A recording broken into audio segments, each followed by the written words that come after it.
राहुल गांधी यांचा एकमेव अजेंडा काय? देवेंद्र फडणवीस यांनी दिलं उत्तर.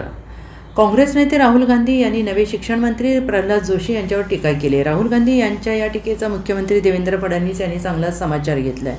राहुल गांधी काही बोलू शकतात, ते काय बोलतात ते देशाला माहीत आहे. राहुल गांधींकडे एकच अजेंडा आहे, अराजकता, आणि हा एकच अजेंडा त्यांचा आहे. त्यांना देशाशी काही घेणं देणं नाही, फक्त अराजकता हाच त्यांचा एकमेव अजेंडा आहे, अशी टीका मुख्यमंत्री देवेंद्र फडणवीस यांनी केलेली आहे. मुख्यमंत्री देवेंद्र फडणवीस मीडियाशी संवाद साधत होते आणि त्यावेळेस त्यांनी राहुल गांधी यांच्यावर घणाघाती टीका केलेली आहे.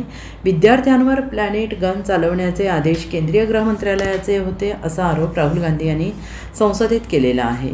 गांधी यांच्या या आरोपावर फडणवीस यांनी प्रत्युत्तर दिलेलं आहे. राहुल गांधींचं भाषण मी ऐकलं नाही, त्यांच्या भाषणात काहीच राहत नाही. कोणत्याही पक्षाचा नेता बोलतो तेव्हा आरोप करतो, त्याने चुकीच्या गोष्टी सांगितल्या पाहिजे. पण राहुल गांधी देशाच्या तरुणांसाठी सकारात्मक काय बोलले? तुम्ही काय पर्याय दिला? देशातील तरुणांचं कल्याण होईल का, असं काय त्यांनी सांगितलं? राहुल गांधी केवळ दिवसभर खोटं बोलत आहेत. मोदींनी तरुणांचा विचार केला आहे.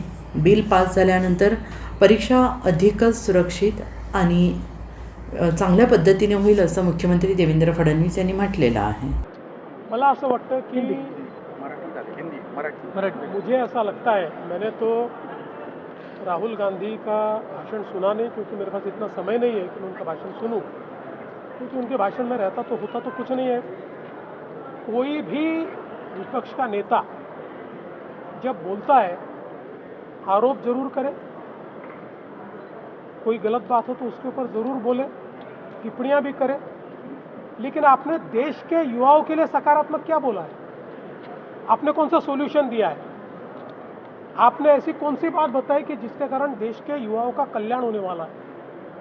केवल दिन भर झूठी बातें बोलना, आरोप करना, इससे देश के युवाओं को कुछ मिलने वाला नहीं है. मोदी जी ने देश के युवाओं के बारे में सोचा है, ये नई पद्धति लाई है. मेरा विश्वास है ये बिल पास होगा तो इस नई पद्धति के कारण एक बहुत ही सिक्योर इस प्रकार की परीक्षा पद्धति आएगी और हमारे युवाओं का कल्याण होगा. Bureau report, SBN Marathi, Mumbai.